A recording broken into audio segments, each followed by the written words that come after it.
Bom dia, a graça e a paz do Senhor Jesus Cristo seja em sua vida, no seu lar e em seus negócios.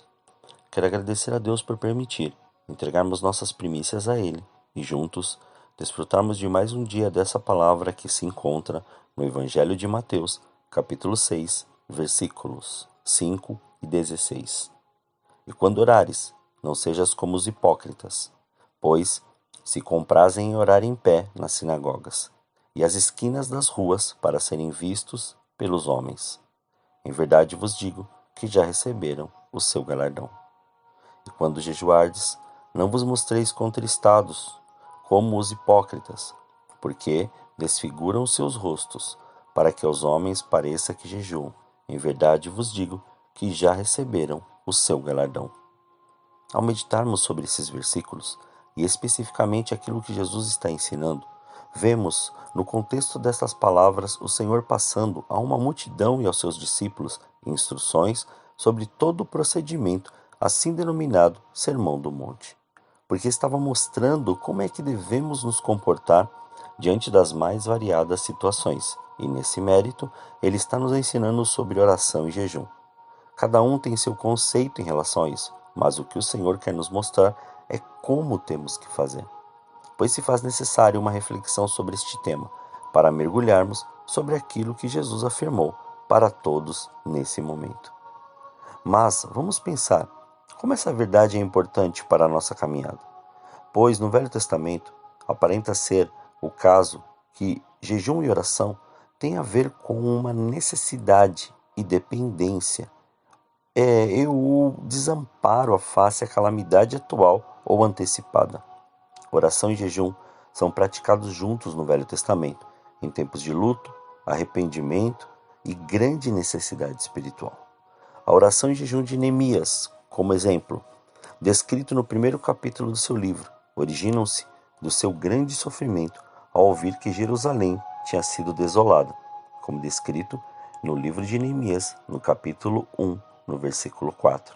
E sucedeu que, ouvindo eu estas palavras, assentei-me e chorei, e lamentei por alguns dias, e estive jejuando e orando perante o Deus dos céus.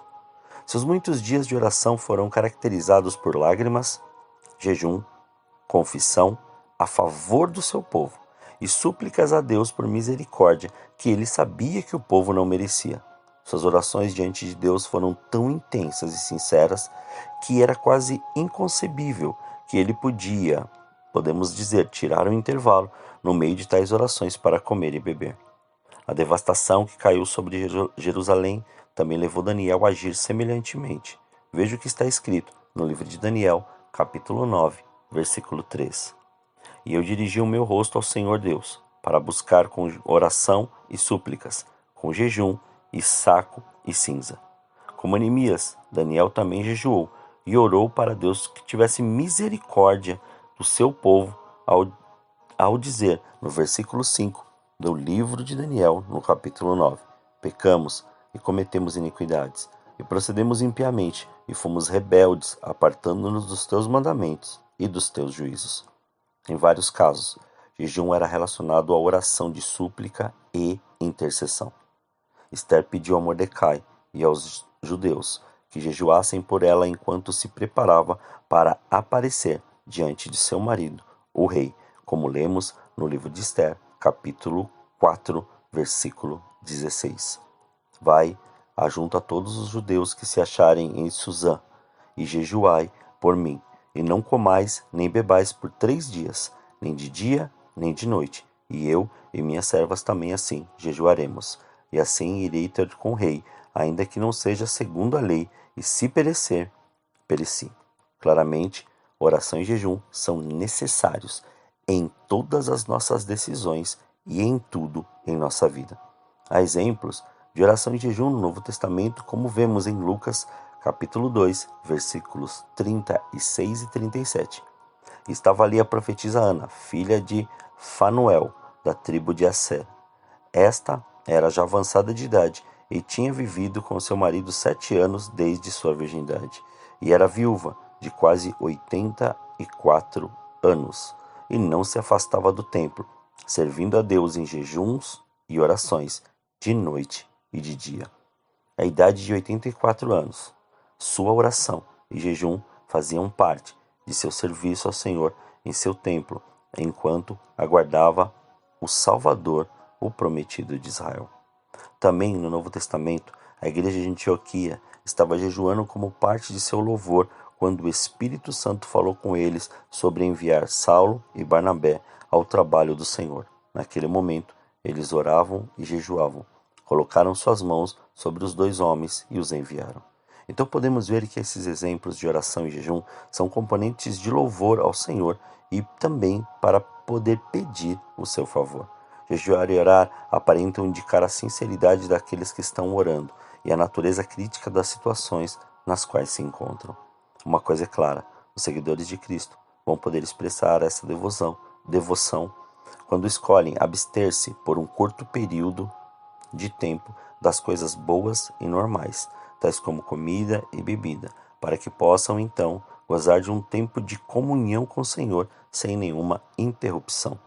Como nos ensina na carta aos Hebreus, capítulo 10, versículo 19 e 23 a 23. Tendo, pois, irmãos, ousadia para entrar no santuário, pelo sangue de Jesus, pelo novo e vivo caminho que ele nos consagrou, pelo véu, isto é, pela sua carne, e tendo um grande sacerdote sobre a casa de Deus, cheguemo-nos com verdadeiro coração e inteira certeza de fé, tendo os corações purificados da má consciência e o corpo lavado com água limpa. Retenhamos firmes a confissão da nossa esperança, porque fiel é o que prometeu. Oração e jejum não devem ser um fardo ou uma tarefa, mas sim uma celebração consagrada da bondade de Deus e de sua misericórdia para com seus filhos. E voltando e referenciando o que Jesus disse quando lemos no início, o que temos que deixar bem claro e não esquecer é que o Senhor, quando falou sobre oração e jejum, não disse se orarmos e jejuarmos. Ele não fez a colocação dizendo que isso seria somente em casos específicos ou em determinadas situações. Ele não sugeriu que talvez poderíamos fazer isso em ocasiões que fossem necessárias. Ele não disse isso. Jesus afirmou que, quando, portanto, oração e jejum não está relacionado a algo que é sugerido ou que pode ser praticado de vez em quando. O que o Senhor mostra é que todos os que seguem Jesus e estão nesse caminho, sua vida espiritual nesse corpo carnal, tem que ser baseado em sua vida constante de oração e jejum. Ele espera que essa prática seja diária em nossas vidas e que entendamos o poder que há em orar e jejuar. Nossas tratativas ministeriais e nossas obrigações profissionais não podem interferir em nossa vida espiritual. Por isso, Jesus afirma que quando orarmos e jejuarmos, não sejamos como hipócritas, querendo aparecer e se dizer tão espirituais a ponto de revelar a carnalidade em pensamentos e ações. Pois estamos retratando a quebra do orgulho, para que Cristo se manifeste em nós poderosamente. E Cristo espera isso de nós, que tenhamos a certeza de chegar ao Santo dos Santos, à intimidade, ao discernimento, ao entendimento e à sabedoria de como agir em cada situação através da nossa vida de oração e jejum. Portanto, se há algo impossível que você acredita que não tem mais saída, Jesus te ensina como proceder diante das mais variadas formas de circunstâncias. Se prepare, que a oração e o jejum seja aquilo que Cristo espera de você, uma prática diária e absoluta. Não de vez em quando, mas sempre. E você verá que grandes coisas estão por vir e que seu poder se manifestará grandiosamente sobre tua vida e tudo o que fizer, essa presença, ela estará em sua vida. Oremos. Senhor, nós te louvamos e te agradecemos. Graças te damos, Pai, por esse dia. E agora, Senhor, consagramos, Pai, nossas primícias. Consagramos, Pai, essas primeiras horas a Ti, para que se cumpra, estabeleça e se faça presente, Pai, o seu senhorio. Não aquilo que nós queremos, mas aquilo que o Senhor quer.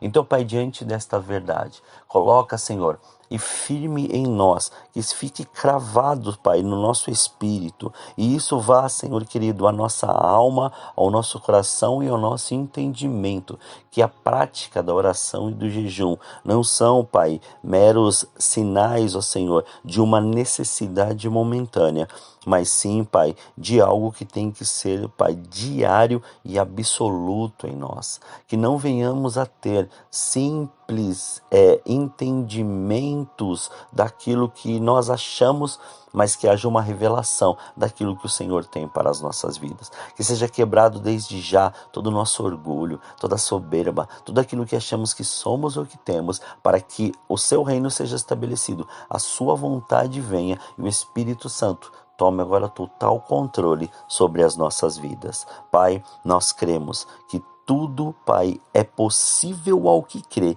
Então nós cremos, nós oramos por aqueles, Senhor, que estão enfermos ou com algum tipo de enfermidade e profetizamos a sua cura, pois está escrito na sua palavra que pelas suas pisaduras nós fomos sarados. Então, em nome de Jesus, que essas pessoas recebam, que você receba a cura agora, em nome de Jesus, e que essa verdade seja revelada cada dia mais sobre a sua vida, sobre a minha vida, sobre a nossa caminhada nessa terra, em nome de Jesus. Assim nós oramos, Senhor, consagrando tudo aquilo que temos, tudo aquilo que somos diante das suas mãos. Pai, muito obrigado. Assim nós oramos agradecidos em nome de Jesus. Amém. Aleluia. Tenha um dia abençoado. E por favor, continue intercedendo pela vida do Senhor Alaor, pela vida do pastor Joércio, pela vida da irmã Socorro e apresenta também a vida do irmão Antônio na presença do Senhor. Muito obrigado. Que Deus abençoe vocês grandemente.